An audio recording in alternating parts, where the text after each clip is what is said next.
हर खबर पर होगी आपकी पकड़। डाउनलोड कीजिए एबीपी लाइव ऐप।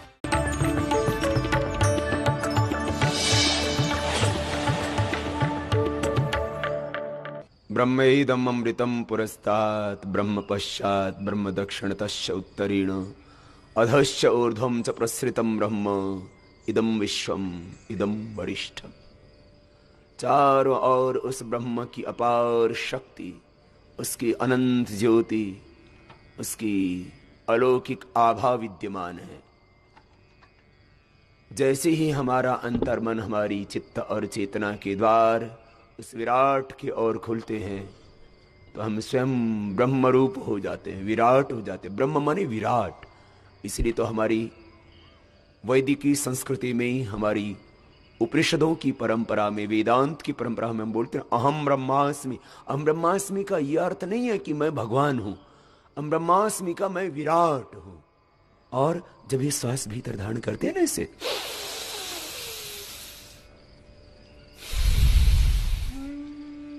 ये उस विराट, उस अनंत, उस ब्रह्म की ओर यात्रा का आधार है।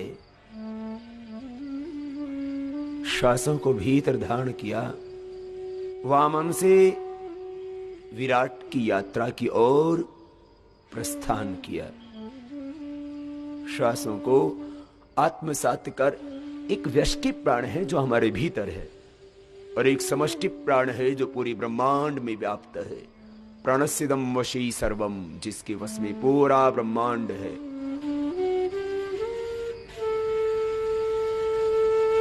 मेरा अस्तित्व, मेरा व्यक्तित्व पूरे ब्रह्मांड के सहयोग से बना है। मैं एक व्यक्ति नहीं, मैं समष्टि हूं। मैं एक व्यक्ति नहीं, मैं सृष्टि हूं। मुझसे सृष्टि है, सृष्टि से मैं हूं।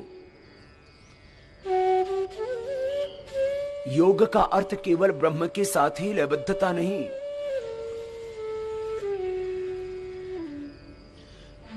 प्रकृति के साथ, सत्य के साथ, समष्टि के साथ, विराट भूमा के साथ, असीम अनंत ब्रह्म के साथ एक रूपता। व्यष्टि और समष्टि का भेद मिट गया,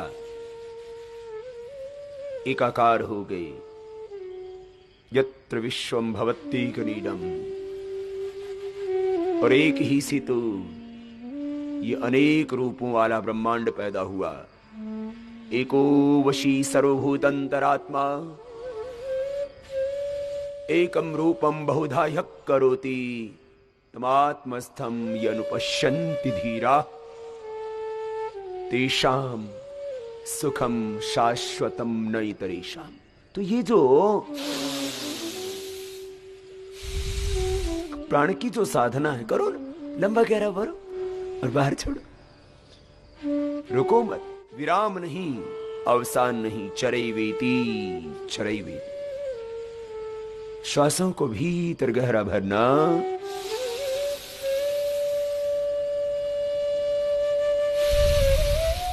बाहर छोड़।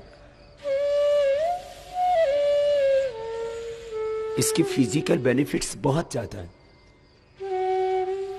यह प्राणायाम अस्थमा को ठीक करता है, डिप्रेशन मिटाता है, माइग्रेन पेन मिटाता है, पार्किंसंस डिजीज में बहुत जबरदस्त लाभ करता है।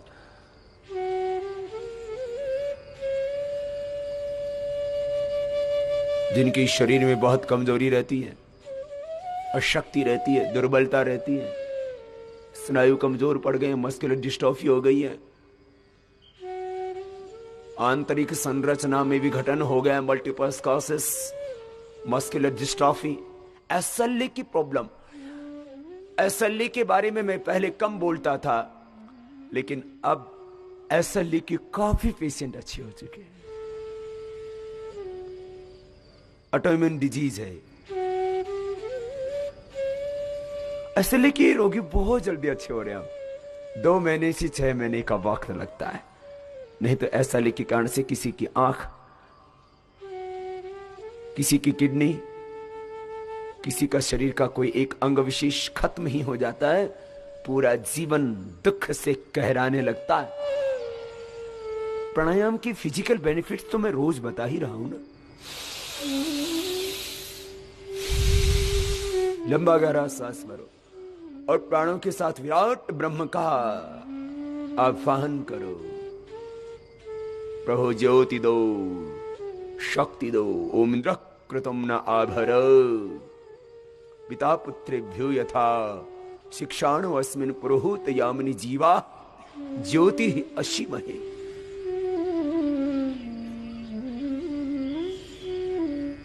उस परम पुरुष, उस परम प्रभु, परम आत्मा, विश्वात्मा ब्रह्म से अपने आत्मा को तादात्म्य भाव से जब जोड़ देते तो उस विराट की शक्तियां भीतर उतरने लगती हैं। और भस्त्रिका प्राणायाम में श्वासों को भीतर गहरा भरते हुए यही प्रार्थना करते हैं।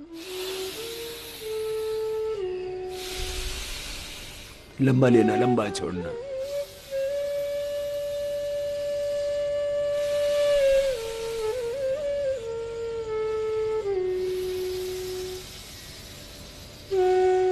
पवित्र भाव से, पवित्र हृदय से, पवित्र संकल्पों के साथ करना मेरे भाई भस्त्रिका प्राणायाम।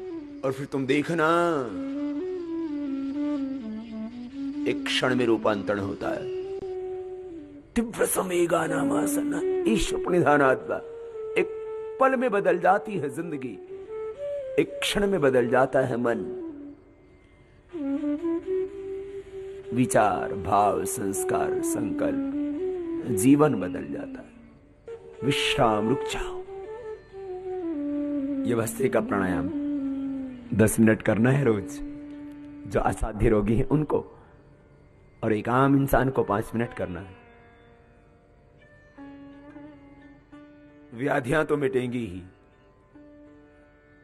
व्याधियां मिटते मिटते, अंधेरा छटते छटते समाधि का सुख मिल जाएगा।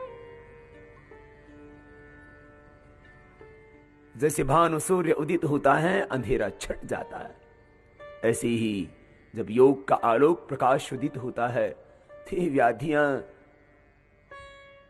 ये राग द्वेषी काम क्रोध प्रतिशोध, ये जन्म जन्मांतर की चित्त में छाई वासनाएं ततः क्षेत्र प्रकाश। और महर्षि पतंजलि तो यहीं से लाभ बताना शुरू करते हैं प्राणायाम का। देखो,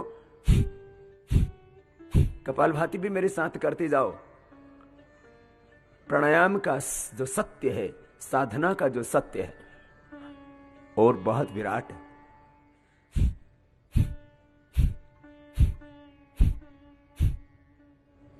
श्वासों को बाहर छोड़ते जाओ। बहुत से भाई प्रश्न करते हैं, समझी योग यात्रा का सच क्या है? जीवन की यात्रा का सत्य क्या है? ब्रह्मांड का सत्य क्या है? हमने सुना है मुक्ति पाना, मोक्ष पाना, मोक्ष की प्राप्ति, ये जीवन का अंतिम लक्ष्य है। करो कपालभाति, दिलाते हैं तुम्हें मुक्ति। मुक्ति कोई दूसरा न देगा, और मुक्त होकर के कहीं दूसरे, तीसरे, चौथे, पांचवें आसमान में नहीं जाना होगा। जीना है इस धरा पर, इसी जमीन पर, और जीते हुए ही मुक्त होना है। मरने के बाद कोई मुक्त नहीं होता। जो जीते जी मुक्त हो जाता है, उसका मृत्यु तो एक उत्सव बन जाता है।